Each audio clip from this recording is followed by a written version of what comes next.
Oke, baik. Saya mulakan. Bismillahirrahmanirrahim. Assalamualaikum warahmatullahi wabarakatuh. Waalaikumsalam warahmatullahi taala wabarakatuh. Alhamdulillahirabbil alamin.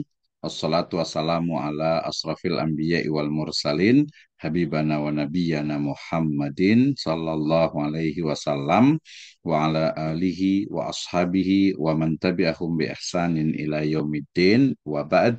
Qala Allah ta'ala fi kitabihil karim, a'udzu billahi minasyaitonir rajim.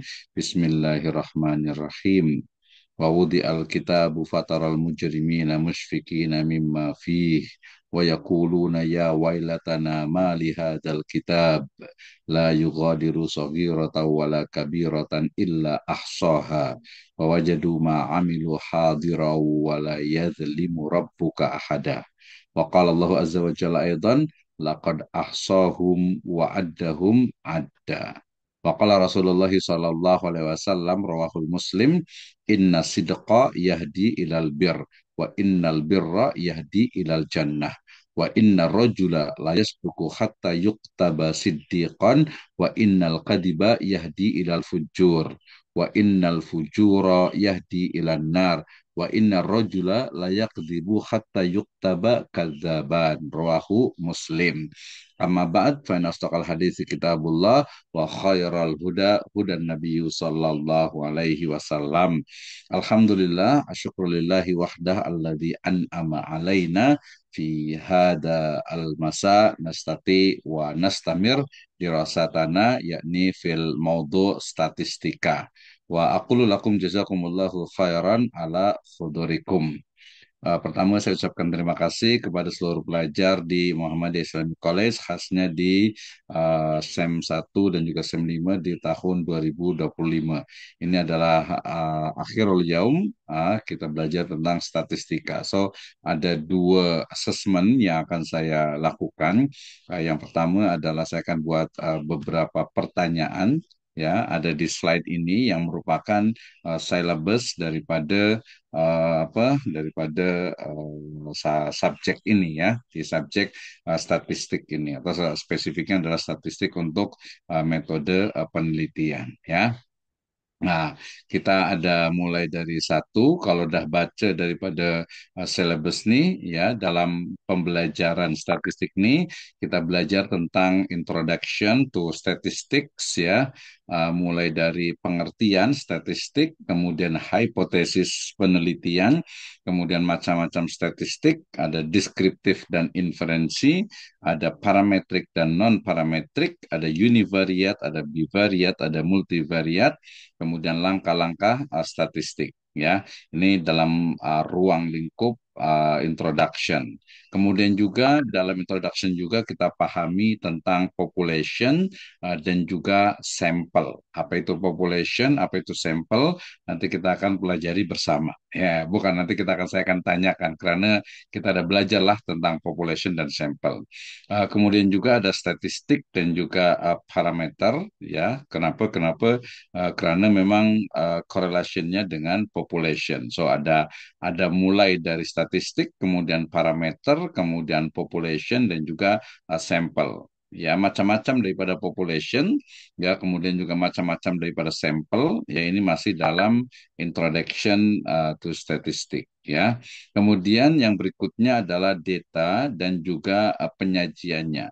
Maknanya kita mesti paham daripada jenis-jenis data, ya, the types of data, jenis-jenis daripada data, ya. Data itu ada yang kualitatif, macam mana yang kualitatif, kemudian juga yang kuantitatif macam mana, ya. Kemudian berikutnya juga ada data yang sifatnya itu kategorik dan juga continuum, ya. Dan kita akan paham, dan saya rasa sudah dua kali, ya, kita belajar tentang level of data. Jadi tingkatan daripada data, ya. Oke, kemudian masih juga di data dan juga penyajian, ya. Di sini ada penyajian data nih, saya rasa sudah paham semuanya. Ada table, ada histogram, ada polygon, ada curve, ya. Nanti masing-masing boleh kita bagi contohnya. Nah, kemudian juga dalam data dan penyajian bila kita gunakan macam Microsoft Excel ya ataupun juga SPSS ya Minitab gitu ya atau mungkin juga PLS ya PLS ya. Nah, itu juga apa macam mana kita menggunakan komputer ya pengerjaan secara bahasa Indonesia ya pengerjaan daripada atau using computer atau PC ya. Ini pun mestinya memang kita pahami mulai dari input datanya kemudian display data ya dalam data dan juga penyajiannya. Kemudian ini di awal-awal mungkin belum terlalu fokus yaitu ada ukuran kecenderungan sentral dan variability-nya. Ya, jadi mulai dari ukuran kecenderungan, ada mean, ya, apa central mean, ada rata, ada median, ada modius atau mod, ya, ada mean tadi kan ya. Nah, ini saya rasa ini di deskriptif statistik ya. Ini perlu juga dipahami. Kemudian ya di ukuran kecenderungan juga kita ada belajar di first session yaitu ada kuartil ya, ada desil, ada persentil ya. Jadi apa ukuran ya dari 100 ya, kemudian juga ada berapa desil dan juga ada kuartil itu di awal di slide yang pertama ya. Kemudian ada ukuran variability-nya. Jadi ukuran daripada variabilitas. Nah, bila kita menentukan satu variabel maka mesti paham ukurannya, scale-nya tuh ya mesti paham. Kemudian juga standard deviation ya untuk simpangan bakunya. Kemudian ada variance ya, artinya itu berbagai variasi yang ada pada sebuah variabel, pada sebuah objek penelitian gitu ya. Kemudian juga nanti cara untuk pengerjakan dengan komputer ya. Jadi kalau sekarang nih sekarang mungkin saya rasa nanti macam Microsoft Excel kemudian juga apa SPSS itu saya rasa nanti dah ditukar dengan AI ya artificial intelligence walaupun mesti paham kita macam mana cara dia bekerja ya cara dia apa flow daripada perhitungannya ataupun formulanya pun kita mesti paham ya. Kemudian ya berikutnya adalah kurva normal ya artinya kurva yang normal kita mesti pahamkan macam mana satu data ini dia memang normal so nanti ada uji normalitas ya normality test ya ada T-score ada juga Z-score ya ini nanti ketika atau masa data itu sudah kita dapatkan. Nah, dari sini kemudian nanti sebenarnya sebelum ada uji korelasi, mestinya nanti kita akan lihat dari sisi uji validity. Sengaja saya kosongkan, kenapa? Karena nanti akan saya tanya nih satu-satu nih ya terkait dengan ini uji validity itu apa, uji reliability itu apa, ya kemudian juga ada uji prasyarat dalam riset metodologi dan juga uji korelasi dan regresi. Ya, jadi ini yang last, yang terakhir bila kita nak membuat satu riset, satu penyelidikan dengan quantitative approach ataupun quantitative method. Nah, saya rasa kita dah boleh fahamkan daripada different between statistic and statistics ya, beza antara statistik dengan statistika. Kemudian juga hipotesisnya, oke, agar apa ya, agar rame nih ya. Saya ingin mungkin saya boleh tanya satu-satu ya dari sini supaya boleh jelaskan. Mungkin supaya semangat kita bagi apa? Kita bagi markah lah ya. Kita bagi markah nih supaya biar semangat ini aja nih. Baik, oke, saya close ininya, saya tak ini kan nanti karena nanti nampak ininya, nampak apa? Ada markah yang kemarin ini ya, masih masih rahasia ya. Siap, oke. Saya awali, siap. Proposal, mana tadi ya? Lebih cagar budaya. Sekejap, saya nak buka untuk yang hasil daripada ini kemarin. Untuk apa? Untuk yang presentation. Ya, apa yang disebut deskripsi. Kak mana nih? Oke, saya tukar dulu. Baik, mungkin saya nak letak dulu ya di chat room ya. di chat room saya boleh file, kemudian nanti boleh di download ya. Boleh di-download untuk tadi. Jadi masing-masing daripada pertanyaan ataupun pembahasan yang ada ya di MyJamil, kemudian MIC, kemudian Februari, kemudian Test Syllabus. Ya ini saya kosongkan ya supaya nanti kita sama-sama boleh belajar dan memastikan bahwa memang dah paham tentang materi ataupun konten daripada apa subjek kita ini ya. Cap ini di My Jamiah, and then MIC, kemudian ada oh, 25, kemudian lecture data presentasi pelajar game. Oke, baik. Nah, kita akan mulakan dari awal ya. Saya rasa itu udah nampak ya, udah saya upload di chat room ya. Kemudian saya ingin langsung open ke sini. Oh, sorry ya.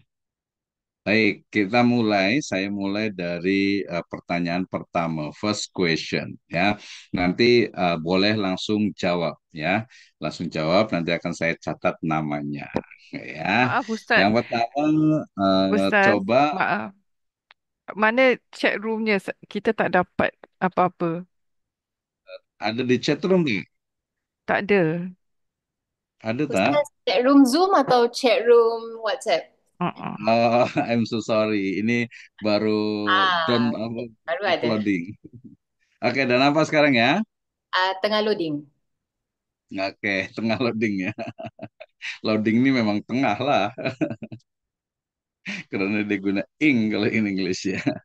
Baik, terima kasih. Tapi direct pun tak apa. Kenapa? Karena saya nak tahu saja. Jadi pertama nih, the first question nanti boleh jawab 3 kali. Bila ada 3 kali, dah enough ya, dah enough. Yang pertama adalah saya nak paham tentang definition daripada statistik, etimologi dan terminologi. Yang kita ingat saja, silakan. Jadi statistik dia etimologinya apa, kemudian terminologinya apa. Silah. Nah, boleh cari juga ya, atau langsung yang tak nampak ya, tapi itu di slide first, di first slide ya. Ada 1, 2, 3, 4, 5, 6, 7. Tapi dia punya marka beza-beza lah, ada 7 ya. Di pertama nih pengertian daripada statistik, yang kedua hipotesis itu apa ya, kemudian kalau macam-macam statistik itu udah ada di situ di bawahnya itu ya. Deskriptif dan inferensial. Mungkin apa itu deskriptif statistik, apa itu inferensial statistik. Kemudian yang keempat yaitu parametrik dan non parametrik. Saya rasa ini kita buat ini ya macam nih. Jadi yang sorry. Di macam-macam statistik itu ada dua ya, yaitu deskriptif statistik dan inferensi atau inferensial ya. Saya bisa kita kalau ini pakai inferensi. Kemudian parametrik, non parametrik, kemudian univariat, bivariat dan multivariat. Kalau langkah-langkah statistik saya rasa secara general bolehlah dijelaskan. Oke, silakan dari 6 six questions, nak jawab yang mana, sebutkan namanya. Tapi namanya udah nampak di screen lah ya. Maaf Silakan nak Ustaz, cuba. saya masih tak dapat dia punya apa benda tu. Oke, Tak dapat kalau tak sampai nampak mungkin tak bukan tak nampak, tak dapat. tak dapat ya. Ya. Kalau tak dapat, saya share di sini. Ada nampak kan? Ini questionnya ada 6 ya. Masing-masing dia berbeza daripada apa levelnya. Ah, pengertian statistik, hipotesis penelitian, ringkas aja mungkin hanya dalam 1 menit. Ya, macam-macam statistik, apa itu deskriptif, apa itu inferensi, kemudian parametrik dan non parametrik, univariat, bivariat, multivariat, dan juga langkah-langkah statistik. Ini first question. Silakan. Okay, first Ada yang nak question. jawab? Boleh first question. Boleh, Apa silakan. pengertian statistik, cabang ilmu yang berhubungan dengan pengumpulan, penyusunan, analisis, interpretasi dan penyajian data untuk membantu dalam pengambilan keputusan yang lebih baik. Statistik digunakan untuk memahami pola atau trend atau hubungan dalam data serta untuk membuat prediksi atau kesimpulan berdasarkan data yang tersedia. Dia ada beberapa jenis statistik, statistik deskriptif, statistik. Sampai situ. Cukup Cukup. definition saja. Tapi Okey. ada dua. Coba boleh boleh ulang lagi, boleh ulang. Statistik secara etimologi apa? Statistik secara terminologi apa? Tapi saya lebih suka bila kita sesuai dengan apa yang kita pahami saja. Salah sedikit apa? Silakan. Statistik secara bahasa, statistik secara bahasa atau etimologi, yang kedua statistik secara istilah atau terminologi. Silakan. Kalau dari segi etimologi, dia um, bererti macam status.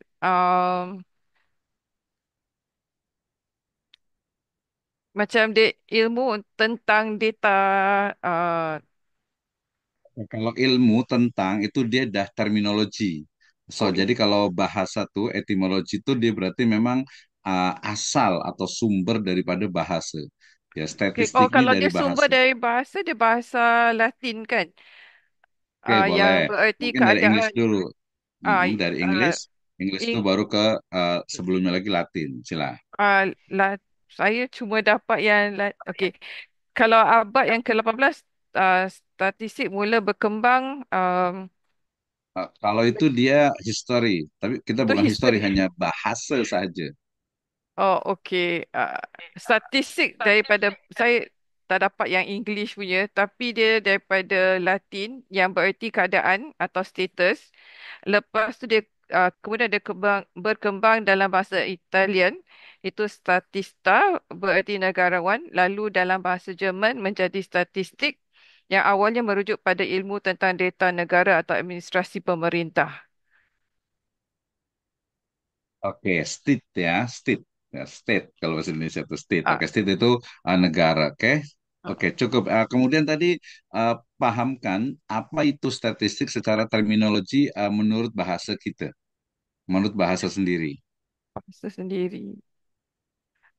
Terminologi dia dari segi Ilmu. macam dia ada macam kita kena cari data yang mengikut populasi, ada sampel, ada variable, kita juga gunakan data, uh, frekuensi, kita juga gunakan mean, median dengan modus. Oke. Uh, kita ada juga standard variation. uh, dengan probability. Luar biasa, cukup ya. Jadi jawabannya juga simpel saja. Jadi mungkin kalau di bahasa Indonesia ini simpel. Jadi statistik secara bahasa ada dari status ataupun keadaan dan juga state atau maknanya adalah negara. Ya, statistik sendiri adalah data, ya, data yang di-display. Sementara statistik secara terminologi adalah ilmu yang membahas tentang bagaimana cara collecting data, kemudian analyze data, kemudian memprediksi dan juga mengestimasi dari data yang ada. Itu biasa pemahaman saya simpel seperti itu. Tapi luar biasa, terima kasih untuk Ustazah Tuti Erahayu. Ada dua kesempatan lagi untuk bertanya lagi nanti, boleh ya? Oke, next question. Oh, yang berikutnya, yang kedua. Setelah berarti sudah cukup ya untuk yang pengantar sekarang. Apa itu hipotesis? Ada dua hipotesis, itu Indonesia hipotesis ya. Ada dua hipotesis, ada hipotesis penelitian dan hipotesis statistik. Sila, siapa yang nak jawab?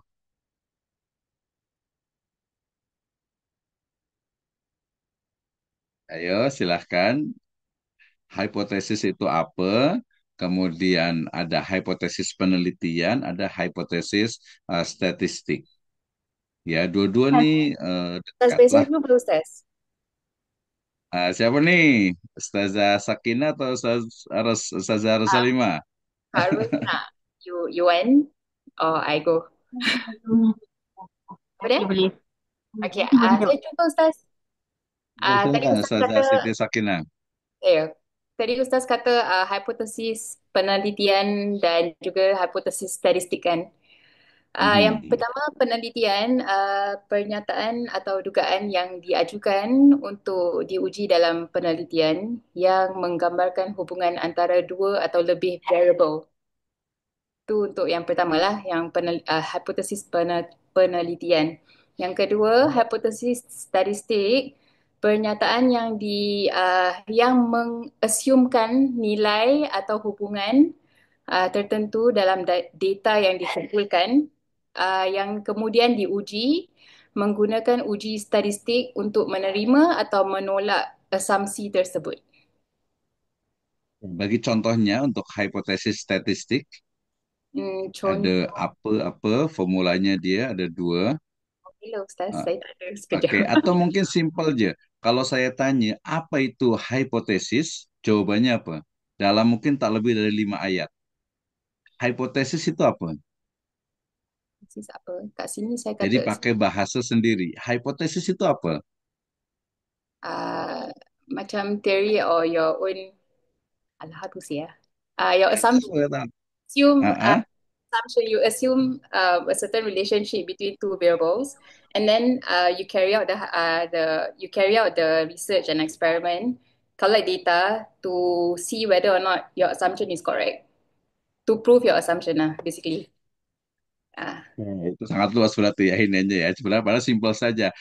Hipotesis adalah ya satu pernyataan ya yang belum terbukti kebenarannya. Ya, jadi satu pernyataan yang belum terbukti kebenarannya. Itu ya. Jadi itulah udah jelas lah. Oke, ada dua tadi dalam hipotesis statistik. Oke, saya sebutkan saja. Ada HO dengan H1. Apa itu HO? Apa itu H1? Silakan. HO is yang hypothesis null. Mhm. Ada perbezaan rata-rata skor ujian antara dua kelompok pelajar. And H1 is hypothesis of alternative. Terdapat perbezaan rata-rata skor ujian antara dua kelompok pelajar. Itu hipotesis penelitian untuk yang comparative method. Kalau Okay. yang regression atau correlation, Yes. H1, HO-nya itu apa? Okay. For correlation, is it? Oke, jadi oke, nak tambahkan nggak? Jadi tadi yang dibaca tuh, yang last tuh, yang H1 itu ada ini kok itu adalah komparasi. Maknanya ada dua community, ada dua grup ya yang kita buat riset. Tapi kalau regression ataupun correlation itu berarti HO-nya itu adalah apa? Tidak ada hubungan, tidak ada regression. Ya tidak ada sebab akibat. Sementara H1-nya alternatifnya itu adalah ada ya ada macam hubungan ya ataupun pengaruh pendidikan orang tua terhadap akhlak pelajar. Itu ya. Baik, tapi luar biasa sekali Ustazah Siti Sakinah binti Razli ya. Oke, saya bagi markalah Kak sini supaya nampak ya, tapi tak saya nampakkan. Terima kasih. Oke, next yang ketiga boleh atau tukar pun. Oke, yang ketiga aja. Yang ketiga adalah ada dua macam statistik. Yang pertama adalah deskriptif, yang kedua adalah inferensi atau saya menyebutnya inferensial. Oke, please explain. Assalamualaikum Ustaz, boleh saya cuba? Silakan Saya Ustazah Nur Fatihah. Fatihah. Okey. Yalah, jadi ada dua jenis statistik. Yang pertama ialah deskriptif. Deskriptif maksudnya ialah dia satu metod yang ada hubungan dengan kita nak kumpul lah. Kumpul dan kita nak sajikan data tu supaya dapat memberikan informasi yang macam berguna lah. Okay, macam contohnya dia dalam bentuk macam pie chart ke, dia dalam bentuk histogram ke, polygram ke, table ke. So tu maksudnya deskriptif lah. Okay, jadi kemudian bagi inferential pula, dia suatu yang kita ada infer. So maksudnya kita ada buat kesimpulan. So maksudnya daripada data yang kita dapat tu kita simpulkan, kita macam cuba buat macam prediction ke ataupun kita buat anggaran ke estimation lah. Itu yang saya faham dengan dua jenis ni. Perbezaannya apa dari sisi analyze daripada analisisnya? Perbezaannya yang deskriptif tu dia macam dia tak ada apa-apa yang disimpulkan. Maksudnya dia macam setakat dia berikan saja informasi dia, dia ringkas informasi dia. It's very simple lah. Jadi maksudnya dia akan selalu orang gunakan untuk macam apa tu untuk observation dia lah apa yang dia nampak. Jadi dia tunjukkan gitu lah. Tapi kalau inferential tu dia macam dia lebih kepada tu lah. Dia ada buat suatu kesimpulan. Daripada something tu macam daripada data tu dia akan buat apa macam apa tu prediction ke dia buat kesimpulan lah. Saya rasa saya faham. Prediksinya udah betul. Satu lagi apa? Selain prediction, estimation estimation. Oke, satu dengan lagi contoh. conclusion. Oke, contoh daripada prediction ini macam mana? Macam mana? Prediction. Okay, macam contohnya daripada markah contoh. Okay, daripada markah yang diperoleh pelajar berdasarkan tahun ini. Jadi mungkin dia akan predict lah untuk mungkin pada tahun depan ke tahun yang selanjutnya berdasarkan profil pelajar tu. Boleh juga, tapi tadi misal motivation ya, motivation daripada Motivation pelajar betul. nih, kemudian nanti dia akan berpengaruh terhadap markah. So bila dia motivation dia naik ya, levelnya naik daripada motivation itu tinggi, high motivation, so dia berarti dia punya markah kan lebih tinggi. Macam tuh, itu yang positif. Jadi kita boleh memprediksi untuk bila motivasinya tinggi dia akan lebih tinggi lagi. Atau mungkin yang correlation ataupun regression yang negatif macam bila seorang pelajar ini dia selalu bermain game online misalnya, semakin sering semakin kerap dia itu bermain game online, maka dia punya prestasi, dia punya markah, dia punya hasil belajar ini dia akan menurun. Itu dia sama-sama adalah daripada regression, correlation. Ada hubungan, ada sebab akibat. Kalau comparison, ada perbandingan di sana. Berarti perbandingannya itu adalah daripada satu grup ini, satu kelompok ini, satu community ini kita bandingkan dengan community yang lain apa kelebihan dan juga kekurangan. Mungkin daripada metode, macam bila kita nak mau belajar bahasa Arab, dulu kita guna al-Arabiyah linasiin, tapi kemudian sekarang sudah guna al-Arabiyah baina yadaik. Nah, sebenarnya efektif yang mana? Yang mana bila kita compare daripada dua metode ini. Tapi luar biasa, terima kasih untuk Ustazah Nur Fatihah, saya sudah catat di sini. Oke, lanjut. Terima kasih ya. Berikutnya yaitu ini pun simple, ada jenis daripada statistik itu adalah parametrik dan non-parametrik. Nah, mungkin boleh explain. Silahkan siapa nih? Ya, jadi nanti yang sudah jawab boleh 2 kali, boleh ya. Silakan. Jadi apa itu statistik parametrik dan apa itu statistik non parametrik daripada karakter masing-masing jenis statistik ini. Kenapa? Karena misalnya nanti langsung jawab boleh ya, langsung open mic. Jadi bila kita nak riset pasal data ya, nanti ada juga jenis daripada data. Jenis daripada data itu saya bagi contoh lah ya, ada yang pertama ini adalah nominal, kemudian ada juga yang ordinal, ada juga yang interval, dan juga ada yang rasio. Ya, nanti berdasarkan kategori, ya kategorinya ini adalah satu yang sifatnya itu dia disebut dengan ordinal ya. Dia macam mungkin daripada jantina atau mungkin dia punya rumah, tempat tinggal, atau mungkin juga hobi dan sebagainya, itu dia biasanya berbeza-beza gitu ya. Tapi dia bukan bagian dari interval ataupun rasio. Silakan Ustadz Muhasan kayaknya mau jawab nih. Silakan, Ustaz. Masya Allah. Baru je unmute. Okey. Yang boleh dengar? Ya, boleh, silakan dengar. Jadi yang tadi Ustaz mengatakan uji parametrik dengan non parametrik kan? Ya, Betul? bukan uji, tapi dia jenis. Oh, jenis. Okey. Bukan jenis. Okeylah, jadi mungkin secara yang apa yang anda boleh sampaikan, macam parameter ini digunakan untuk menguji hipotesis tentang parameter populasi seperti mean dan proporsi. Jadi contoh daripada parameter ini adalah daripada ada yang dia menggunakan t-test ataupun ANOVA ataupun regresi linear, linear regressions.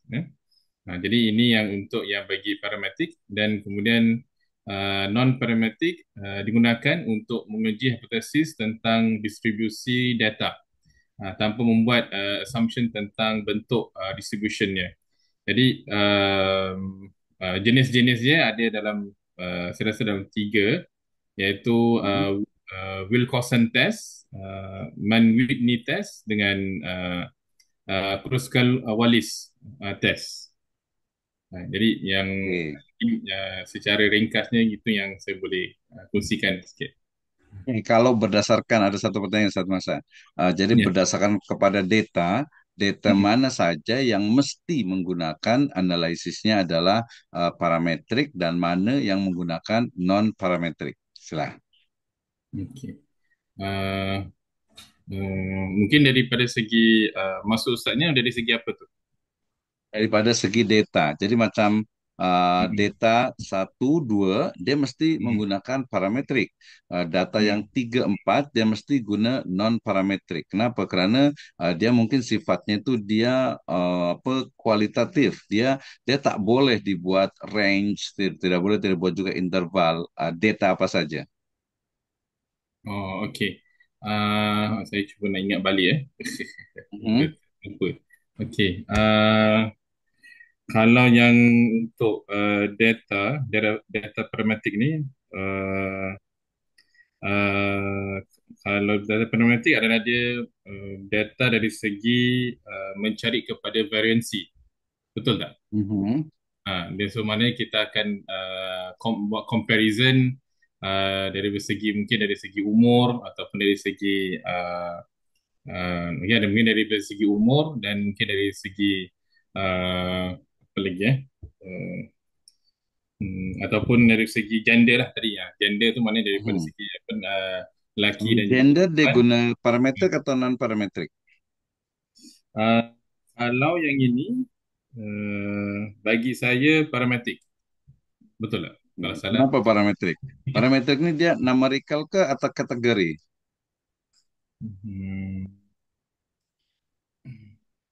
Kalau parametrik dia kategori. Dia kategori ya. Kalau non parametrik? Kalau non parametrik dia tanpa membuat assumption tentang bentuk. Kalau non parametrik dia maknanya dia lagi spesifik, betul tak? Lagi Spesifik ya. Tadi Ustaz Muhammad Nur Safi kayaknya mau jawab nih. Boleh jawab Ustaz Muhammad Nur Safi kayaknya nih. Sila. Assalamualaikum Ustaz. Silakan. Terima Tak kasih maaf Ustaz Ustaz Muhammad Hasan. Arifin. Saya sila. melilit sikit. Tak apa. Tak apa, sila. Maka boleh kongsi ya. Okey. So saya rasa lah kalau yang untuk parametrik tu maksudnya untuk yang ada, kita boleh nampak ada hubungan langsung lah antara nombor dengan, seperti contoh yang tadi Ustaz kata tentang jantina. So jantina adalah satu yang mungkin kita tak boleh kira dengan nombor lah. So kita tak boleh ukur dengan nombor. So itu adalah lebih kepada non-parametric lah, quality. Ya, itu kategori, betul. Kategori, betul. Dan kalau yang parametrik? So parametrik lebih kepada kalau kita boleh nak ukur dia punya hubungan dia. So contoh kalau kita berikan seperti saya rasa kalau topik yang hubungan antara minat seperti nombor ataupun masa yang diluangkan untuk main game dengan mungkin pemahaman ataupun kadar keagamaan. Itu adalah dua, kita boleh nampaklah kalau macam mungkin lebih lama seorang pelajar tu luangkan masa untuk main game, mungkin kadar keagamaan dia mungkin menurun lah. So kita boleh nampak ada hubungan yang langsung seperti itu. Jadi itu boleh dikira sebagai parametrik lah. Betul tak? Jadi data apa nih yang dia mesti guna parametrik dengan data apa yang dia harus guna non parametrik? So data yang boleh dihitung ya Ustaz, digunakan parametrik. Nah, yang parametrik yang dihitung, yang numerical atau yang kategori? Yang numerical. Mm-mm. Itu untuk Yang mana? itu untuk parametric. Itu untuk parametric. Oke, parametrik berarti yang numerical ya, yang dia ada Numerical. numbers, ada angka Betul. ya. Kemudian yang non parametrik dia biasanya dia kualitatif. So berarti yang mulai dari nominal dengan ordinal itu adalah non parametrik, sementara yang interval dan rasio dia adalah parametrik. Bila nanti kita boleh dapatkan data yang nominal ataupun yang ordinal, so mesti kita convert ya, ada satu tesnya itu untuk menjadi data interval. Oke, terima kasih Ustaz Muhammad Nur dengan Ustaz Muhasan. Oke, next ya. Jadi simpelnya adalah bahwa parametrik dia adalah numbers, angka, kemudian non parametrik adalah non numbers atau kategori ya, kategori dengan apa, dengan tadi satu kategori, satu lagi adalah numerical. Contoh learning style, gaya belajar orang ini beza-beza ya. Jadi saya nak paham tentang hubungan antara gaya belajar ya dengan prestasi atau dengan kedisiplinan. Biasa prestasi lah ya, dengan prestasi atau dengan hasil belajar. So betul tak yang biasa dia visual dengan penglihatan dengan mata, dia itu mungkin lebih cepat, atau mungkin yang biasa mendengar auditory ya, atau mungkin yang kinestetik misalnya. Kalau auditory ini biasa dia dengar nih, dia cukup, dia cepat lebih masuk. Mungkin nanti untuk hafazan Al-Quran, biasanya dia yang auditory dia cepat. Kenapa? Karena dia mengandalkan daripada indera pendengarannya. Nah, jadi dia adalah kategori bukan numerik ya. Sama juga tadi lelaki dengan perempuan, Singapurian, Malaysian, Indonesia. Nah, dia satu yang memang dia tidak bisa berubah. Jadi selalu ada dia saja, itu saja ya. Nah, jadi yang parametrik itu adalah ada numbers, ada numerical, kemudian yang non parametrik adalah kategori ya, atau non numerical. Nah, untuk apa? Supaya nanti macam ini, misal saya nak buat satu penelitian pengaruh ya jantina, boleh tak nih ya? Pengaruh jantina terhadap prestasi belajar pelajar di KIM misalnya. Ya ini bukan tentang pintar, pandai atau tidak pandai, tapi kita boleh buat satu penyelidikan yang paling disiplin, yang paling markah paling tinggi itu lelaki atau perempuan. Ada tak pengaruhnya? Nah, saya rasa mungkin kita boleh tengoklah, tapi dia tak boleh guna parametrik, dia non parametrik. Kenapa? Karena dia punya data adalah nominal gitu ya, datanya adalah data kategori. Jadi ada kategori dengan numerical, dengan tadi nominal, ordinal, kemudian interval ratio itu adalah apa, jenis ataupun perspektif atau sudut pandang dari jenis data. Jadi masing-masing berdasarkan angka, numbers, dia adalah numerical dan kategori sifatnya. Tapi kalau berdasarkan levelnya itu dari mulai nominal, ordinal, kemudian interval sampai rasio. Itu satu teori. Mungkin ada teori yang lain, tapi yang general yang digunakan untuk statistik adalah ini. Oke, terima kasih saya bagi Marka untuk Ustaz Muhammad Nur Syafi'i. Nanti boleh jawab lagi satu kali juga dengan Ustaz Muhasan Arifin. Luar biasa. Oke, next ya, nanti boleh langsung jawab lagi. Yang berikutnya ini ada banyak ya, univariate, bivariate, multivariate. Saya rasa yang biasa Inggris ini dah paham nih ya. Boleh explain apa itu univariate, apa itu bivariate, apa itu multivariate. InsyaAllah Silakan, Ustaz. siapa nih? InsyaAllah. Oke, Ustaz Faris, tafadhal. Okay, yang insyaAllah univariate adalah fokus pada satu variable yang Mhm. yang di mana digunakan untuk memahami distribusi data lah, frekuensi atau minimum dengan maksimum. So selalunya kita keluarkan dengan apa, table, graph ataupun ukuran lah, statistik, itu univariate.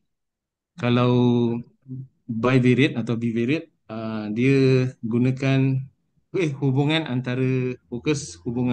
antara dua variable. So untuk menguji, untuk kita tahu perbezaan ataupun apa hubungan antara dua variable itu lah. Dan tujuannya untuk menentukan apakah ada hubungan statistik antara dua variable itu. Dan akhir sekali multivariate berfokus pada hubungan antara tiga variable atau lebih. So digunakan untuk memprediksi dan menjelaskan hubungan sebab akibat, dan teknik dia adalah menggunakan kolerasi dan regresi. Itu saja Ustaz Comparison yang boleh saya tak? tahu. Kalau comparison boleh tak? Atau mungkin korelasi atau apa comparison perbandingan boleh tak? Kalau yang bivariate, Bivariate ya, untuk comparison. Boleh ya, Ustaz? bivariate, Ya. Untuk menggunakan iya, bivariate boleh tak guna comparison, membandingkan daripada dua community, dua boleh. grup, boleh ya?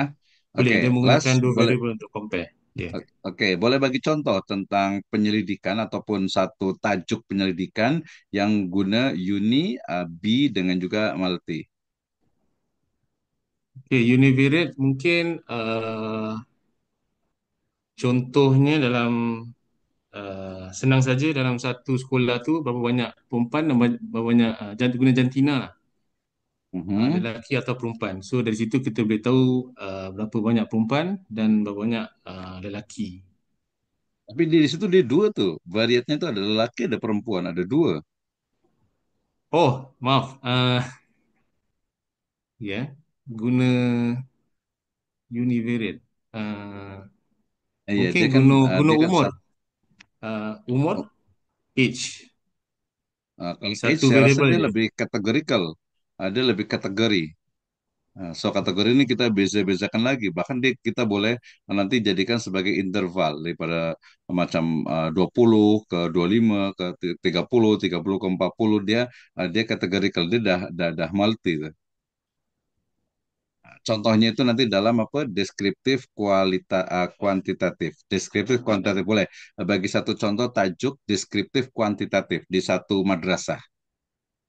Dia hanya one sampel atau dia hanya variatnya itu hanya satu saja. Hmm, Satu saja. Untuk uh, Simpel un- lah, macam mungkin kita nak buat riset pasal level daripada motivation pelajar-pelajar di KIM. Semua pelajar, ya. Tapi kalau semua kan itu kan dia apa? Dia adalah population. So saya tak ambil semua lah. Saya guna mungkin hanya dalam 10% atau 20%. Itu contoh ya. Jadi dia hanya mendeskripsikan satu sahaja. Yang bivariate macam mana? Contoh penyelidikannya. contoh penyelidikannya, kalau kita nak tahu dua lah, sama ada hmm, pelajar ni ketinggiannya, Mhm. nak tahu ketinggiannya, Ketinggian apa dan nih? juga Ketinggian badan atau ketinggian apa? ketinggian badan. Kalau ketinggian Ketinggian badan ini badan dia banyak. Dia tak boleh dua tuh. Dia banyak. Dia banyak kategorinya tuh dia banyak. Apa tinggi badan tuh 160, 170 kan dia banyak dia. Jadi bukan bukan B. okey. Yang B Ah, ini dia dua variable. Yang dua variable dia boleh comparison, dia boleh correlation, dia pun boleh regression. Yang simple adalah kalau comparison kan kita membandingkan. Tadilah macam saya nak membandingkan kedisiplinan daripada pelajar ikhwan dengan pelajar akhwat. mm, Itu dia comparison tuh. Ya, baru saya lagi buat dua variabel yaitu pengaruh jantina terhadap kedisiplinan. Disiplin paham ya? Disiplin ini maknanya mm. rajin lah ya, diligent ya rajin. Ataupun ada Masuk efek yang Ustaz, yang apa tu, keberatan dengan ketinggian. Adakah lebih tinggi dia akan menjadi lebih berat? Baik, tinggi lebih berat ya. lebih tinggi. Ada tak mungkin dia tulangnya banyak, jadi kalau yang lebih tinggi lebih berat gitu kali ya, atau dagingnya berat. Oke, tadi apa pernah buat riset? Sorry, sorry, sorry, just kidding. Jadi pengaruh daripada tinggi badan terhadap berat badan, betul tak? Ya, betul. Betul ya. Oke Hmm. lah, boleh, boleh, masih boleh ya. Jadi tinggi badan dengan berat badan. Tapi tak ada dinianya itu ya. Tapi tak apa ya. Tapi itu boleh. Ya betul, itu bivariat. Last, yang multivariat. Multivariate Mm-mm. Multivariate lebih daripada 3 variable lah. Ya, contohnya dalam penyelidikan tajuknya apa nih? Hmm, Tajuknya kita ingin tahu berapa ramai pelajar di KIM Mhm. uh, yang cemerlang lah, Mhm. yang pandai, dan mengapa Yang mereka pandai. boleh mendapat keputusan yang baik. Oke, hipotesisnya, so berarti variabel Y-nya adalah kita sebut kecemerlangan pelajar. So, ada X1, X2, X3, dan seterusnya. X1-nya kira-kira apa? Apa yang memengaruhi daripada kecemerlangan pelajar? Kehadiran, maybe attendance, Disiplin, oke, disiplin, boleh, mungkin. Yang kedua, yang guru capable ustaz. Oke, cikgu boleh juga, nanti metode boleh juga, media boleh juga, atau IQ, level daripada IQ itu pun boleh. Kemudian juga mungkin orang tua juga, mungkin juga lingkungan, ya, dan lainnya. Oke, tapi dalam risetnya kita batasi Malti ini ya pokoknya lebih daripada dua variabel. Oke, terima kasih untuk Ustaz Faris Muhammad Nur. Oke, ya. Hmm. Kalau yang berikutnya langkah-langkah saya rasa ini tak perlukan. Bukan tak perlukan ya, karena nanti dah kita bahas tuh. Tapi yang penting ini adalah ini yang sangat simple ya, tapi ini agak sikit nih apa markahnya nih. Ada population, sampel, statistik, parametrik, macam-macam populasi, macam-macam sampel. Sila siapa yang nak jawab? Yang tadi jawab masih boleh satu kali lagi. Silahkan. Nah, pilih yang mana nih? Saya rasa mesti paham nih. Dan saya rasa dah saya ulang-ulang tuh. Ya, apa itu? Sebenarnya begini macam nih. Jadi kita belajar nih pertama nih parameter. Yang kedua population, yang ketiga baru sampel, ya, dan nanti statistiknya. Saya bagi contoh, ya, apa jumlah numbers daripada kelas ataupun SEM 1 dan SEM 3 nih yang hadir sekarang ini ada 19, ya. Pelajar KIM itu adalah dia parameter. Kemudian 19 nih adalah population. Kemudian saya ambil dari 19 nih, ya, misal saya ambil itu hanya 9, ya, 9. So itu adalah population. Nah, berarti parameter itu apa, population itu apa, kemudian sampel itu apa, ya, kemudian baru ke jenis-jenis ataupun macam-macam population dan macam-macam sampel. Silahkan, siapa yang mau jawab nih? Ya, saya rasa senang, mudah ya. Mm-mm. Ustaz Saya Thank you. ikut. Masrudin, tafadhal. Okey, populasi adalah selalunya kelompok atau individu atau objek yang menjadi subjek penelitian. Jadi, Saya nanya dulu, apa beza subjek dengan objek? Apa beza uh, antara objek dengan subjek penelitian atau penyelidikan? mungkin pemahaman pemahaman saya adalah subjek tu adalah topik, tapi objek selalu merujuk kepada sesuatu benda yang kita nak boleh mengumpulkan data untuk menjadi penelitian kami. Salah, betul Oke, tak? kalau pelajar, pelajar nih dia subjek atau objek dalam penyelidikan kita? Dia, okey, dia objek sebab subjeknya mungkin uh, adakah pelajar itu uh, menghafal Quran atau adakah mereka rajin. Jadi itu subjek area. Tapi objek dia adalah pelajar. Oke. Tapi ada other opinion, ada yang lain nak jawab. Kalau pelajar nih dalam Pelajar penyelidikan subjek kita, kan Ustaz? Ya, maaf Hah? Ustaz. Saya rasa Pelajar subjek. is subjek. Pelajar tuh subjek, betul ke? Ya, kalau Kenapa? pada pendapat. Jadi kalau kita selalunya kalau buat research, okay, the subject, we give consent to the subject. Okay, how many subject has volunteered to be part of the research. Gitulah pada understanding saya lah.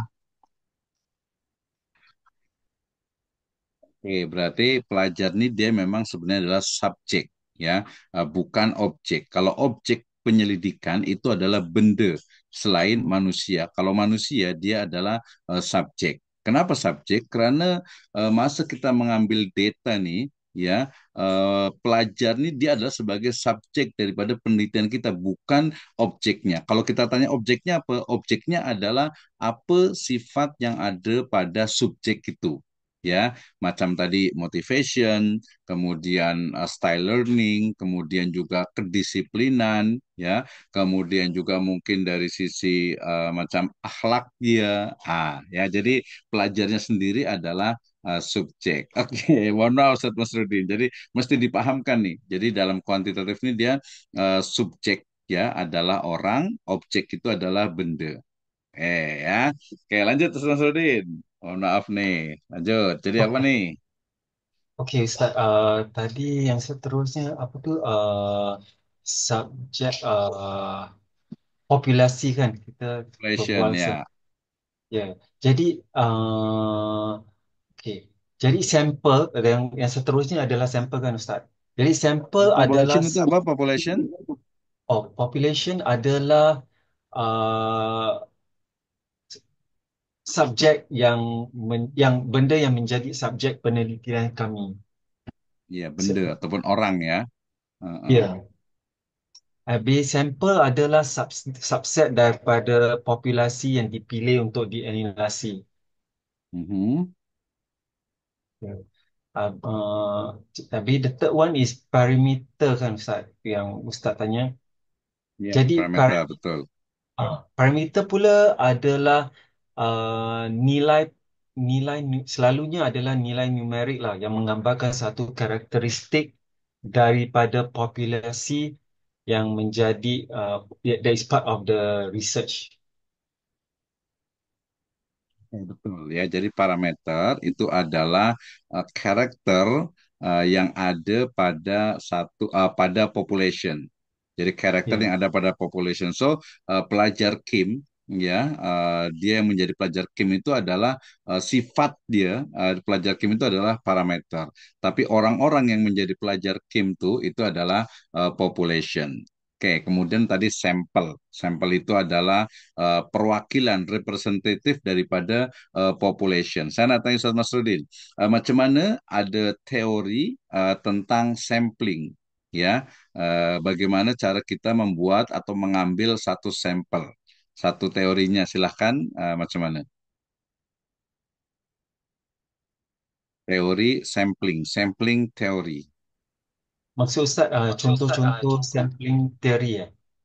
Iya betul, bukan contoh tapi teori sampel. Jadi Okay. bila macam di sini nih ada 19 pelajar. So saya tak ambil semua, saya nak ambil sampel. Berapa saya mesti ambil sampel? Teorinya itu siapa yang kita ambil daripada mana? Siapa teori tentang sampel ini? Yang famous lah, yang general. Macam selalunya random Random sampling. sampling, dia itu ke teknik, bukan ininya, dia ke tekniknya. Jadi teknik untuk mengambil sampel. Tapi berapa peratus ataupun berapa numbers ataupun jumlah daripada sampel yang kita ambil daripada population, biasa guna teori siapa? Teori sampling. Ada yang boleh jawab atau boleh bantu? Slovin. Ustaz Yusri nak jawab, sila boleh tambah. Tadi Ustaz tanya bagaimana untuk ambil bilangan sampel dari populasi kan? Ya betul. Jadi boleh gunakan Slovin apa ni cara untuk kira bilangan berapa banyak yang perlu kita sampel untuk bilangan populasi lah. Oke, berarti yang general nih memang menggunakan Slovin ya. Tapi ada juga nanti menggunakan ada beberapa teori. Jadi dia daripada percentage ya, percentage daripada jumlah numbers daripada population. Tapi ada dua pertanyaan. Pertanyaan pertama boleh dijawab oleh Ustaz Yusri, boleh dijawab Ustaz Masrudin. Macam mana bila population tuh kita tak pasti dia punya jumlah. Macam mana? Yang kedua, macam mana bila apa tekniknya bila apa population ni dia jumlahnya tak banyak di bawah 100, under 100. Nah, dua pertanyaan. Sila. Jadi pertama macam-macam nih. Ya, oke. Macam mungkin population daripada kemarin madhab Hanafi di Singapura nih, saya tak pasti. Dan mungkin tak ada data yang fix tentang pengikut madhab Hanafi. Jadi macam mana saya nak ambil sampelnya? Sila Ustaz Yusri. Boleh lengkap nama lengkapnya Ustaz Yusri siapa? Saya Muhammad Yusri. Ustaz Muhammad Yusri. Sila Ustaz Muhammad Yusri. Jadi yang saya ingat tu yang Ustaz kata kalau yang ni seluruh populasinya disampel. Yang ni seluruh populasinya disoal. Uh, Kalau bilangannya kecil lah kan. Mhm. Misalnya kalau hanya 19 pelajar jadi semua 19 pelajar disoal. I think dia punya berjanuh ya apa Iya, uh, sampel jenuh itu bahasa Indonesia. jumlah bahasa Oke, ya. ya, jadi itu betul. Pertanyaan yang kedua berarti sampel jenuh. Nah, kemudian macam mana bila population ini dia kita tak pasti jumlahnya berapa? Um, saya mungkin ada minima sampel yang bisa disoal lah. Uh, saya kurang pasti mungkin lebih dari 30 mungkin gitu. Iya, betul. Jadi ada memang yang dalam 30%, ya 20 sampai 30. Tapi dia the old theories. Dia teori dah lama, tapi ada yang masih guna, ada yang tak guna. Tapi bukan masalah itu. Masalahnya adalah dia punya population tuh kita tak pasti jumlahnya. Kalau tadi ada percentage ya 10%, 20% atau 30%, dia dah ada nampak clear ya dia punya numbers. Sekarang ini dia tak nampak, tak jelas, tak pasti. Macam gini. Jadi saya nak membuat satu penyelidikan di satu masjid. Yang mudah aja lah ya, Masjid Sultan. Atau mungkin Masjid Yusuf Ishak. Saya pernah foto di depannya itu ya. Masjid Yusuf Ishak. Saya nak tahu pasal jamaah Masjid Yusuf Ishak itu yang dia itu bila masuk ke masjid itu dia baca Al-Quran. Nah, kan tak pasti tuh ada berapa jumlah jamaah daripada Masjid Yusuf Ishak tuh. So, macam mana saya nak buat sampelnya? Sila, ada yang dah tengok-tengok, lihat ya di apa di Google silahkan. Saya justru mulai lanjut. Ya, jadi yang tadi kan random sampling. Adakah ini yang menggunakan yang bukan random sampling lah? Bukan. Jadi kalau random sampling, dianya adalah dah clear jumlah daripada population. Oke, ya. Ustaz Masud Tak, kan. boleh saya cuba jawab tak? Pasal saya tengok yang saya ingat tu selalunya kalau kita bahas tentang sampling ada two types of sampling theory. Satu is probability sampling, the other one is non-probability sampling. Jadi Yes. selalu kita gunakan probability sampling bila kita tahu the population size. So contoh macam stratified sampling, cluster sampling itu semua probability sampling. Tapi kalau kita tak apa tu tak cannot do things macam randoming dan jadi kita buat non probability sampling selalu macam convenience sampling. Jadi itu selalu kita cari responden yang paling senang sekali atau purposive sampling based on certain criteria lah. Betul tak Ustaz? Oke, terima kasih ya, Sas ya. Jadi, bila kita nak mengambil sampling, tetapi population itu dia tak nampak, tak pasti, kita bisa menggunakan yang simple je, namanya itu purposive sampling. Ya, jadi purpose sampling ini adalah sampel yang diambil daripada population yang tak pasti, tetapi penyelidik menentukan daripada kategori yang ditentukan oleh penyelidik. Macam tadi ya, jamaah yang datang atau muslim yang datang ke Masjid Yusuf Ishak, so saya buat kategori aja, kategori yang hadir pada sholat Jum'ah atau yang hadir pada sholat duhur atau sholat berjamaah. Jadi kategori yang dibuat oleh penyelidik itu sendiri. Itu adalah purposive sampling. Ya, macam mungkin kalau lebih luas lagi, Muslim yang datang ke Changi Airport atau mungkin yang datang ke Sentosa Island misalnya, itu kita kan tak pasti berapa-berapanya. Itu dia boleh guna purposes sampling. Oke lah, saya yang datang, masa saya di situ hari Ahad misalnya, saya bagi kuesioner, itu ya. Itu adalah purposes sampling. Oke, terima kasih Ustaz Masrudin Main dan juga Ustaz Yusri, Ustaz Muhammad Yusri ya. Oke, kemudian tadi kalau macam populasi saya rasa dah itu ya. Kalau macam-macam sampel tadi pun sudah disebutkan, saya rasa ini tak perlu ini juga. Jadi sampel ini ada yang tadi mulai dari yang non probability, berarti tadi kalau yang purposive sampling dia masuk ke dalam non probability. Maknanya bahwa members daripada populasi ini dia tak memiliki satu kesempatan ataupun opportunity untuk menjadi sampel yang sama. Tapi kalau yang probability, so setiap members daripada population itu mungkin bukan mungkin dia memiliki kesempatan yang sama. Tapi masa menunjuk tuh nanti ada macam tadi simple random sampling, ada stratified random sampling, ada clustering random sampling. Nah, gitu ya. Tapi itu senang lah ya. Pokoknya simple random sampling saja yang mudah gitu ya. Jadi kita random acak, tapi syaratnya adalah mesti representatif ya. Macam di sini mungkin saya tukar, saya bagi di sini ada 20, misal ada 20 pelajar. Ya, ikhwan 20 contoh ya. Ikhwan 20 kemudian akhwat ini 20. So, saya ambil 5 ikhwan, 5 akhwat. Itu adalah berarti dia memang representatif, mewakili. Gitu ya. Jadi sesuai dengan jumlah ataupun numbers daripada population. Oke, terima kasih.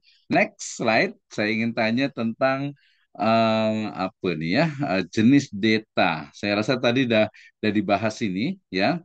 Kalau yang nggak mau jawab, saya bagi dua yang jawab nih. Jenis daripada data, kualitatif dan kuantitatif, ada kategorik dan continuum, ada level of data, kemudian nanti ada yang discrete dan continuum. Kategori ini sama dengan discrete ya. Sila, nak explain silakan. Ustaz, saya cuba boleh Oke, soalan. Ustazah Nur silakan. Okay, so jenis data dan statistik ada dua jenis. So which is data kuantitatif dan kualitatif.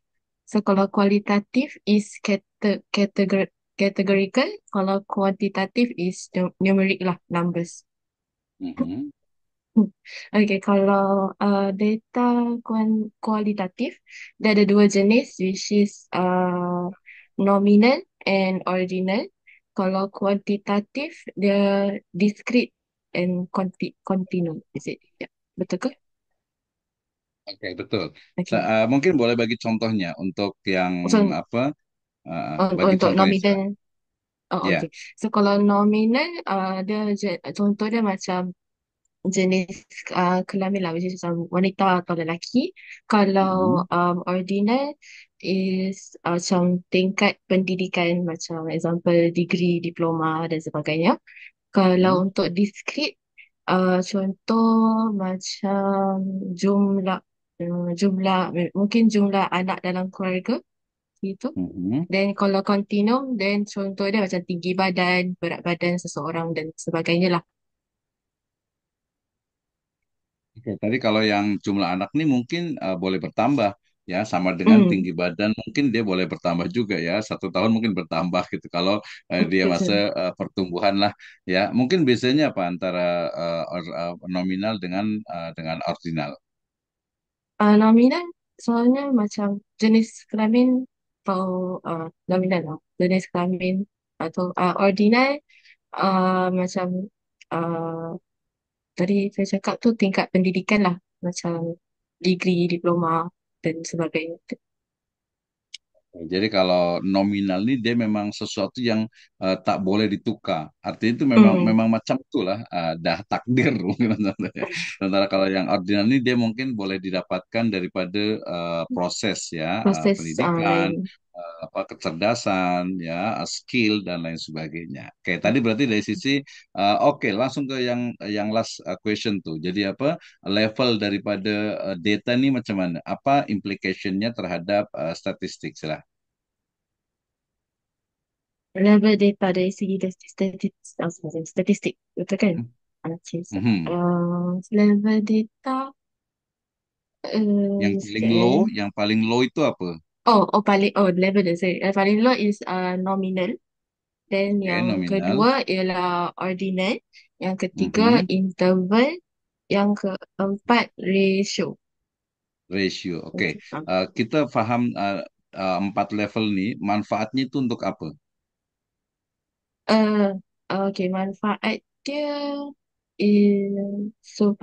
supaya macam untuk metod statistik, is it? Sebab Oke, kalau untuk nominal dengan ordinal dia soalnya kita pakai analisis dengan metod statistik non-parametric. Kalau interval Oke. dengan ratio soalnya kita pakai untuk analisis statistik parametric. Parametrik ya. Jadi Hmm. contoh daripada interval dan ratio itu adalah untuk yang parametrik. Oke, terima kasih Ustazah Nur Qurato Ain ya. Oke, yang lain mungkin ada tadi saya jawab masih satu lagi. Silakan ada yang mau jawab ya terkait dengan di slide kita nih ya. Slide tentang level of data sudah, kategorik dengan continuum, kualitatif dan kuantitatif saya rasa sudah paham ya. Jadi kualitatif ini memang yang non numerical ya. Kuantitatif ya kuantilah dia numbers ya. Oke, saya rasa ini udah cukup ya. Kemudian penyajian daripada table, histogram, polygon, curve, saya rasa ini pun udah paham. Ini adalah statistik ya. Jadi statistik di mana numbers yang kemudian di display menjadi sebuah tabel, histogram, polygon ataupun kurva. Kemudian input data dengan penyajian, saya rasa ini pun udah paham ya. Oke, saya nak paham tentang ini. Mungkin ringkas nih. Modius, median, central, mean, rate. Boleh jelaskan nih daripada tiga ini. Silakan siapa yang nak jawab? Ada modius, ada median, ada mean. Ini dalam deskriptif statistik. Maknanya apa satu-satu? Silakan. Easy, senang. Boleh saya cuba Ustaz. Ustaz Ahmad Naufal, silakan. Jadi kalau modus selalunya katakanlah kita sedang membincang tentang markah penilaian dalam sesuatu kelas. Jadi Oke. modus itu merupakan markah paling uh, s- yang paling banyak didapati dalam distribusi penilaian itulah. Katakanlah ada um, dalam kelas 30 murid, mungkin ada 5 murid mendapat markah 80. Jadi itu adalah angka yang paling banyak. Jadi itu adalah merupakan modus bagi distribusi pemarkahan itu. Mhm, Sedangkan oke, yang kerap uh, muncul ya, yang kerap kerap muncul. ada ya. Oke, kemudian Kemudian kalau mean ataupun average adalah di mana kita uh, add ataupun kita sum semua markah yang ada. Kemudian kita bahagikan dengan jumlah pelajar di dalam kelas tersebut lah. Yang mean mhm, ataupun kita sebut sebagai average. Kemudian median average, oke. adalah markah di 50th percentile ataupun di Hmm, pertengahan distribusi itu. mhm. Nah, Oke, pertanyaan saya, eh, apa manfaat daripada bila kita memahami daripada ini tadi ya tentang data ini? Ya, Ustaz Ahmad Naufal sebagai apa? Boleh tahu kerja apa? saya Mengajar atau apa? masih belajar lagi, Ustaz. Oke, anggap saja Ustaz Ahmad Naufal ini adalah mengajar sebagai ustaz atau sebagai cikgu. Apa manfaat bila kita memahami daripada modius, mean, kemudian juga median dalam sebagai cikgu nih, sebagai ustaz? Silakan, apa manfaatnya dalam pemarkahan? saya rasa ia memberi gambaran yang general picture lah bagaimana prestasi kelas itu untuk ujian tersebut. Mhm. Jadi saya rasa modus untuk melihat typical uh, performance bagi murid, mungkin modus bukan statistik yang terbaik, tapi saya rasa lebih kepada median ataupun mean, kerana kita dapat lihat pelajar itu dalam kelas itu berapakah uh, secara average, apakah prestasi mereka lah. Jadi kita dapat tahu bagaimana kita boleh, apakah pelajar-pelajar ini masih memerlukan bantuan ataupun tidak. Nah, Ya, jadi betul lah. Jadi macam kita mengajar, lepas itu di akhir sem itu selalunya ada evaluation. Evaluationnya mungkin kita boleh tengok daripada markah. Di markah ini mungkin nanti sebenarnya ada apa development of evaluation learning ya.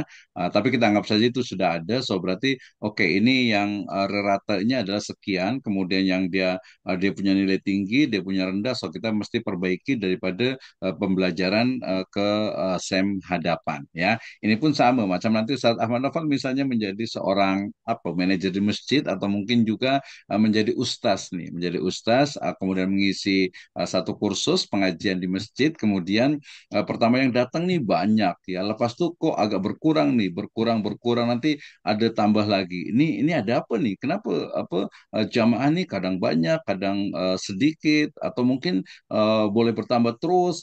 Cuman ada sebab-sebabnya itulah manfaat secara praktis daripada deskriptif statistik. Jadi ada recommendation, ada solution, ada juga nanti ya tadi simpulan dari apa. Oh mungkin ceramah kita nih kurang apa mungkin suara terlalu lembut ya atau mungkin dia tuh apa hadis Al-Quran dan hadis mungkin perlu explain lebih detail, lebih deep misalnya. Atau mungkin ada sedikit-sedikit kelakar lah supaya supaya mungkin orang awam ini boleh senang sama itu ya. Jadi itu manfaat ya. Sekran jazakallah khairan Ustaz Ahmad Naufal ya bin Muhammad Saleh. Saya catatnya di sini Ustaz Ustaz Ahmad Naufal saja ya.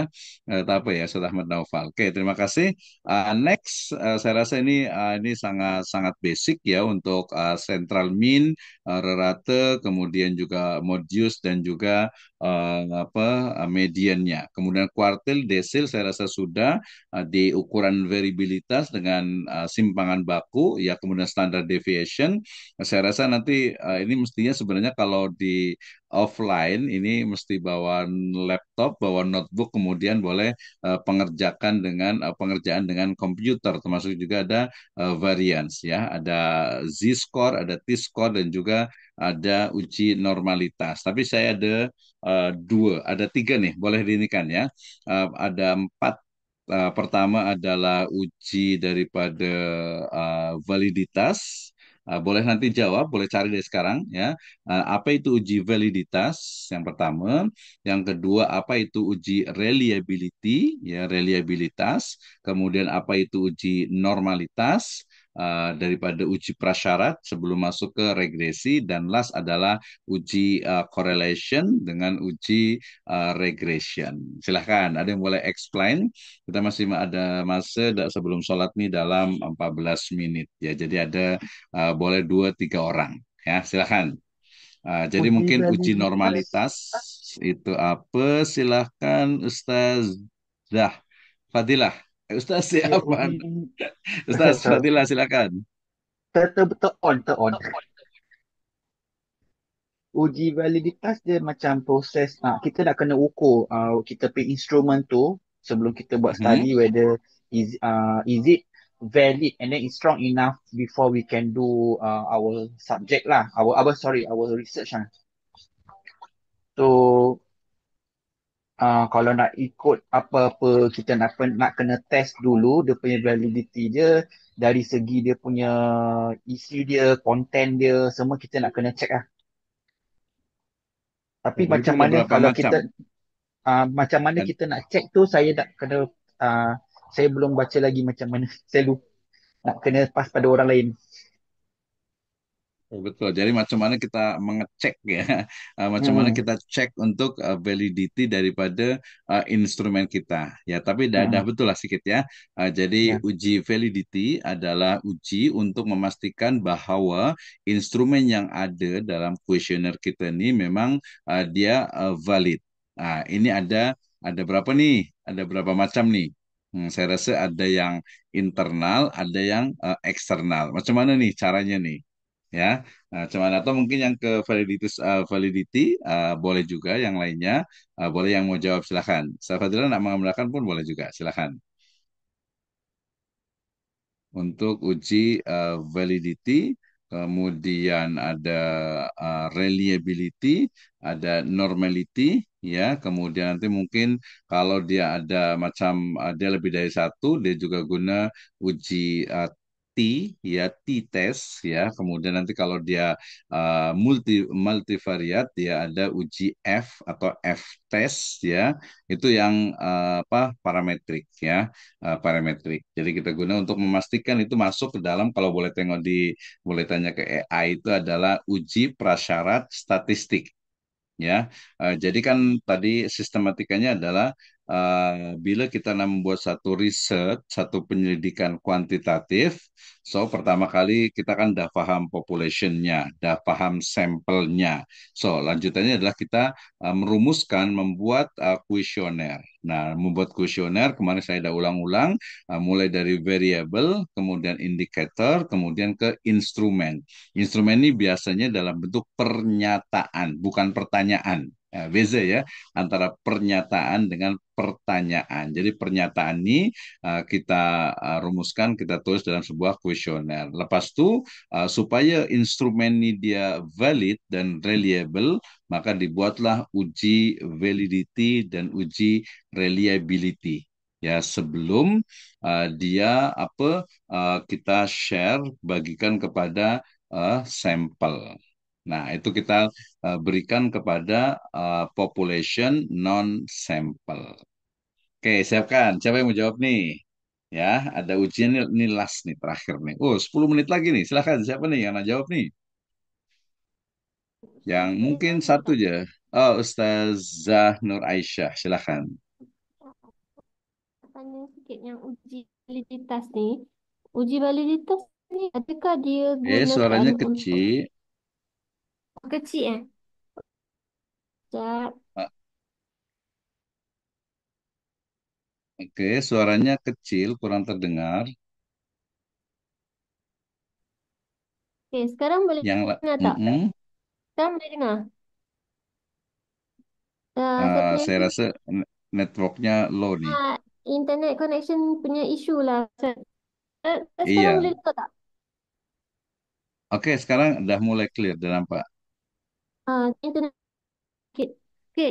Saya nak tanya yang uji validitas ni adakah gunakan untuk Oke, instrumen nanti penilaian? mhm. Nanti kalau jawabannya di chat room dengan tulisan, tinggal copy paste dari daripada sumber lain gitu ya. Itu mudah. Tapi saya ingin jawabannya secara lisan ya supaya nampak. Mm-mm. Ustaz tak dengar Silakan Ustazah. Ustaz boleh dengar tak? Sekejap Iya, kejap. agak problem sedikit. Tapi kalau problem macam ini berarti boleh guna tulisan lah ya, kitabah ya, boleh ya. Tak apa. Di Singapura juga macam itu, apalagi di Indonesia nih lebih-lebih ya. Rumah saya di gunung, dekat Gunung Salak, macam Ustaz Muhammad Nur Syafi'i itu. Ya, di dekat gunung tuh, di belakang tuh. Ya, jadi nanti bila-bila ada masa bolehlah ke sini. Ustaz Naiza terdengar tapi kecil, tapi tak clear lah. Tak clear ya. Mm-mm. Oke, satu Tak lagi. clear. Okey, sekarang pun tak boleh dengar Eh, lagi. Masih belum boleh dengar. Sekarang boleh. Oke, try. Boleh, Ah, boleh. okey. Boleh saya nak tanya, Boleh. uji validitas adakah digunakan,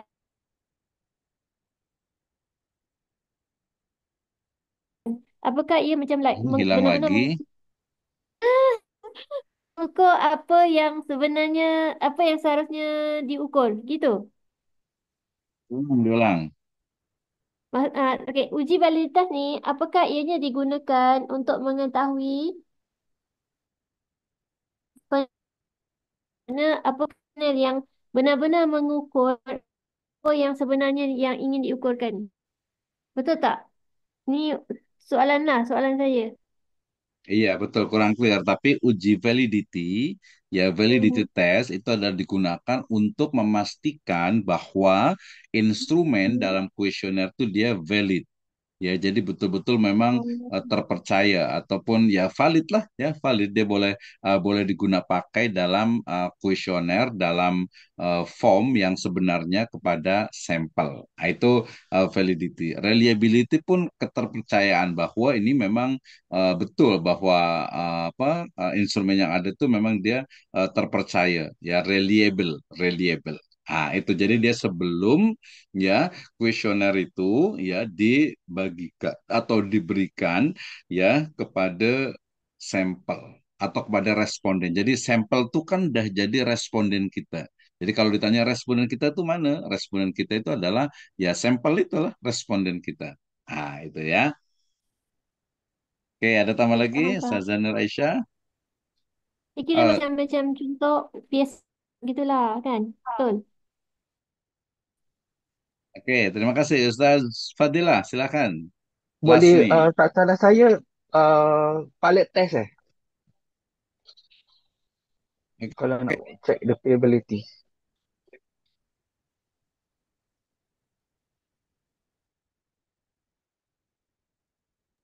Silakan Ustaz Fadilah. Pilot test boleh buat kan? Boleh, boleh. Jadi kalau sebelum buat, kalau macam questionnaire tu, sebelum kita buat the rewind, we do pilot test first to check whether the contents tu um, orang boleh faham ke tidak, structure kita punya pertuturan bahasa tu semua betul ke tidak. Jadi kita test and retest sajalah. Ya, betul. Itu namanya tadi instrumen test. Jadi memastikan bahwa instrumen ini memang ya macam instrumen itu macam instrumen uji coba. Tadi yang saya cakap itu. Jadi instrumen yang dah valid, dah reliable, kemudian kita share, kita bagikan kepada satu populasi di luar sampel untuk memastikan bahwa memang respon kuesioner ataupun ya form tadi itu, kuesioner itu ataupun pernyataan-pernyataan yang ada dalam kuesioner itu memang dia layak atau bagus ya untuk di share kepada responden ataupun sampel kita. Betul, ada instrumen tes gitu ya. Nah, jadi tak sembarangan langsung dibagi, mesti paham nanti daripada pakar. Kemudian pun nanti ada satu teori yang dia lebih detail lagi ya supaya isi ataupun pernyataan dalam question itu memang boleh kita guna pakai. Macam itu ya. Oke, terima kasih. Ada yang nak tambahkan lagi? Silahkan. Ada dalam 4 menit lagi. Di sini ada adzan, alhamdulillah. Mhm.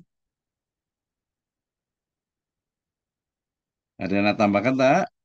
Jadi yang belum itu ada uji apa normality, normalitas, ada uji nanti mungkin kalau yang dia bukan hanya regresi ada homogenitas, ada heterodestisitas ya, kemudian juga ada nanti untuk product moment ya itu untuk yang data yang interval-interval, kemudian nanti ada correlation, ada nanti comparison, ada juga last biasanya adalah uji T, yaitu regression untuk simple linear regression. Sedangkan uji F itu untuk ya yang multi atau ya multi linear regression. Itu sampai di situ ujian untuk statistik. Ya, jadi untuk kajian the state of art-nya statistik itu sampai di situ. Nanti ada yang untuk variabel endogen dengan eksogen itu biasanya dia lebih detail lagi. Tapi saya rasa itu di level master lah dengan PhD. Degree itu saya rasa enough sampai kepada multilinear regression. Di bawahnya ada simple linear regression, ada comparison, ada di bawahnya lagi ada hanya description sahaja. Oke, sampai di situ ya. Sebelum saya close sementara untuk sholat, ada pertanyaan, ada question? Nanti yang belum menjawab boleh mungkin kapan ya? Nanti terakhir mungkin selepas sholat Isya mungkin boleh juga. Selepas ini nanti silakan siapkan untuk presentation yang kemarin yang belum. Alhamdulillah di catatan saya ini ada dah dalam berapa nih? 12 ya. Dah ada 12 nih ya. Keseluruhannya ada berapa nih? 16, 17 dengan tadi yang apa? Yang bagian menjawab ada 18, berarti lebih kurang masih ada sekitar 5 atau berapa orang yang belum, yang presentasi masih ada sekitar 10 ya. Oke, kalau tidak ada, yes, iya. Nah, ya, lepas sholat ya, kita pesan insya Allah ya. Baik, terima kasih. Mudah-mudahan nanti networknya udah bagus ya, Ustazah Nur Aisyah.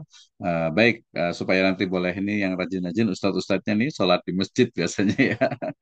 Kita bagi masuk dalam 30 menit. Insya Allah kita lanjutkan lagi jam 17 waktu Singapura ya. Jam 16 waktu Indonesia. Wa jazakumullahu khairan katsiran. Insya Allah nanti terakhir saya akan buat juga untuk riset atau untuk kesimpulannya ataupun review secara keseluruhan ya. Jazakumullahu khairan ala itimamikum in wajadtum sawaban fahuwa minallahi azza wa jalla in wajadtum khatan fahuwa minni. Nahtatim bilhamdalillah wa doa kafaratul majlis. Alhamdulillahirabbil alamin. Subhanakallahumma bihamdika asyhadu an la ilaha illa anta astaghfiruka wa atubu ilaik. Wassalamualaikum warahmatullahi wabarakatuh. Dan selamat menunaikan ibadah sholat asar. Terima kasih semuanya. Selamat